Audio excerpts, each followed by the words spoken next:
இனிமே கண்ணை மூடிட்டு கடலை எண்ணெய் வாங்கலாம்.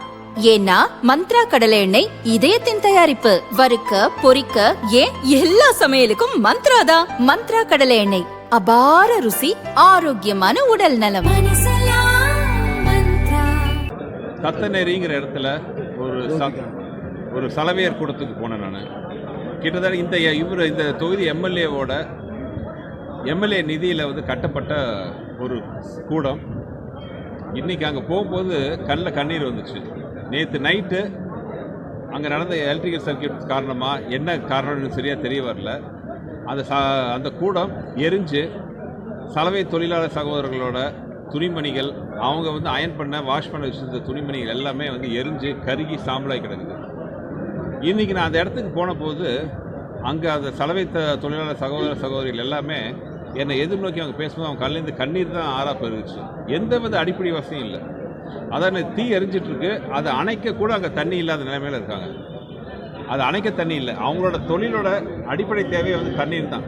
சலவை தொழிலுக்கு அடிப்படை தேவையே தண்ணீர் தான். அந்த தண்ணீர் வசதி கூட அங்கே இல்லை. அந்த கொஞ்ச நஞ்சம் வர தண்ணிக்கு அதை வெளியில் போகிறதுக்கு கூட அந்த கழிவு நீர் திட்டங்கிறது சுத்தமாக கிடையாது.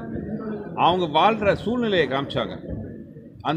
அவங்களோட கழிப்பறையெல்லாம் வந்து பார்க்கும்போது அது மனிதர்கள் எப்படி வாழக்கூட முடியும் அப்படிங்கிற அளவுக்கு வந்து சிதிலடைஞ்சு உடஞ்சி அவ்வளோ கொடுமையாக இருக்குது. அந்த சகோதரிகள்லாம் வந்து அந்த கண்ணீரோட காட்டும்போது எனக்கு மனசே தாங்கலை. இன்னைக்கு காலையில் இந்த தொகுதி எம்எல்ஏ அவர் தொகுதி நிதியில் கட்டின அந்த கூடம் பார்த்தீங்கன்னா எரிஞ்சிருக்கு. இது வரைக்கும் ஆறுதல் சொல்லக்கூட அவர் வரல.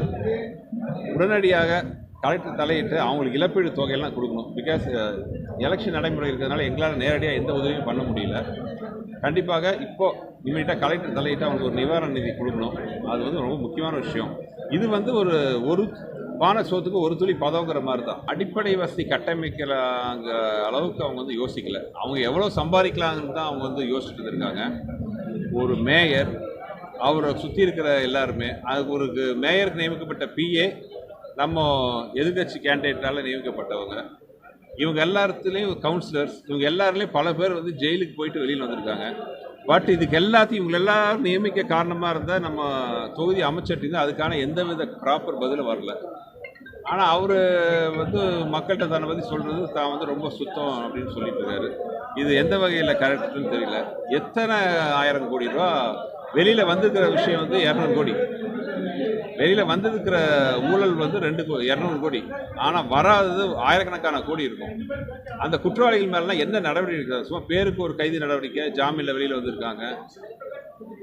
அவங்களுக்கு என்ன தண்டனை கொடுக்க போகிறோம்? அவங்களுக்கு பின்னாடி வந்து ஏற்கிறவங்க யார்? இது எல்லா உண்மையும் சீக்கிரம் வந்து வெளியில் வரும். வெளியில் வரும்போது இவங்களோட எல்லாத்தோட முகத்திரையும் கிளியும். வெளியூர்லேருந்து வந்த குற்றச்சாட்டு அது பிசு போயிடுச்சு. நான் வெளியூர் குற்றச்சாட்டுக்கே பதில் சொன்னால், இந்த தேர்தலையே திமுக நிறுத்தியிருக்கிற எத்தனையோ வேட்பாளர்கள் அந்தந்த ஊரை சேர்ந்தவங்களா?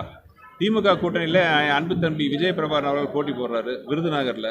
அது என்ன அவரோட தொகுதியா? இல்லை மேலே வந்து முதல்ல குற்றச்சாட்டு சொன்னாங்களே சகோதரி கனிமொழி அவர்கள், அவங்க தூத்துக்குடியில் இருந்தாங்க, அது அவங்க தொகுதியா? ஏன் இப்போ தமிழக முதலமைச்சர் வந்து குளத்தூரில் நிற்கிறாரு, அது அவர் தொகுதியா? இல்லை மதிப்புக்குரிய தமிழக துணை முதலமைச்சர் திரு உதயநிதி ஸ்டாலின் அவர்கள் சேப்பாக் கிருஷ்ணகிரியில் நிற்கிறாரு, அது அவர் தொகுதியா? அப்படியெல்லாம் கிடையாது. அவுட் சைடருன்னு ஒரு குற்றச்சாட்டு வைக்க பார்த்தாங்க, அது பிசு போடுச்சு. அப்புறம் பொய்யான ஒரு தகவலாம் பார்க்க ஆரம்பித்தாங்க. அதாவது நான் வந்து மதுரை மீனாட்சி அம்மன் கோயில் சுற்றி இருக்கிற கறிக்கடையெல்லாம் மூடுவேன் அப்படின்ட்டு. அதுவும் பொய்யின் ஆகிப்போச்சு. இப்போ புதுசாக வந்து நேற்று வந்து என் மேலே ஒரு குற்றச்சாட்டு வச்சுருக்காங்க. ஒரு தயாரிப்பாளரை வச்சு என் மேலே வந்து ஒரு குற்றச்சாட்டு ஆரம்பிச்சிருக்காங்க. நான் வந்து ஏதாட்டும் பணம் வாங்கிட்டு திருப்பி கொடுக்கலேன்ட்டு. இப்போ நான் வந்து ஒரு சவாலாக சொல்கிறேன். அவங்க வந்து கொடுத்துருக்கிற புகாரில் வந்து முக்கியமான பாயிண்ட் வந்து நான் அட்வான்ஸை திருப்பி கேட்டாங்க, நான் கொடுக்க மறுத்து விட்டேன். அது போக அவங்களுக்கு மேலே மிரட்டல்லாம் விடுத்தேன். ஏதோ அவங்கள கை காலை உடச்சிட்டோம் சம்திங் என்னமோ சொல்லியிருக்காங்க. அதெல்லாம் என்ன தகவல் தெரியல. அதெல்லாம் அதுக்குள்ளே போக தெரியல, என்னெல்லாம் தெரியல. என்கிட்ட அவங்க அட்வான்ஸை திருப்பி கேட்டதுக்கான ஒரே ஒரு ரெக்கார்டு, அது ஒரு வாட்ஸ்அப் காலாக இருக்கலாம், வாட்ஸ்அப் ரெக்கார்டாக இருக்கலாம், இல்லை ஒரு மெயிலாக இருக்கலாம். ஏதாவது ஒரு வகையில் அவங்க வந்து என்கிட்ட பணத்தை திருப்பி கேட்டாங்கிற ஒரு ரெக்கார்டு, இல்லை அதுக்கு நான் தரமாட்டேன்னு சொன்னதுக்கான ஒரு ரெக்கார்டு, அதெல்லாம் எதுவுமே கிடையாது. ஆக்சுவலாக அவங்க என் மேலே வச்சுருக்கிற அவதூறுகளுக்கு நான் வந்து அவங்கள மான நஷ்ட வழக்கு போடலாம். கண்டிப்பாக என் பக்கம் தான் நியாயம் இருக்குது. ஆனால் பாவம் யாரோ எரியப்பட்ட அம்புகள். அவங்க இந்த நிமிஷம் வரைக்கும் அவங்க வந்து என்னோட அன்புக்குரிய சகோதரர்கள் தான். மெட்ரோ திட்டத்துக்கான செயல் வடிவ திட்டத்தில் மாநில அரசு நிறைவேற்றி கொடுக்க வேண்டிய நிறைய விஷயங்கள்லாம் இருந்துச்சு. அதை எதுவுமே இவங்க பண்ணலை. எதுவுமே பண்ணாமல் மத்திய அரசு மேலே பழி போட்டு மத்திய அரசுலேருந்து வர வேண்டிய எத்தனையோ நலத்திட்ட உதவிகள்லாம் கட்டையை போட்டு தடுத்து வச்சுக்கிட்டு இப்போ எலெக்ஷன் வர நேரத்தில் பார்த்தீங்கன்னா எல்லா பழியும் மத்திய அரசு மேலே பழியை போட்டுட்ருக்காங்க. இன்றைக்கி என்கிட்ட ஒரு கேள்வி கேட்டாங்க, உங்களோட மிகப்பெரிய பலம் என்னன்ட்டு. நான் பலமாக சொன்னது என்னோட எதிர்க்கட்சி வேட்பாளரும் அவர் மேலே மக்களுக்கு இருக்கிற அதிருப்தி தான் என்னோட பெரிய பலமாக சொன்னேன். இப்போ வந்து நான் பேச வேண்டியதெல்லாம் என் சார்பாக அவரே பேசிகிட்டு இருக்காரு. அதுவே மிகப்பெரிய நன்றி. இந்த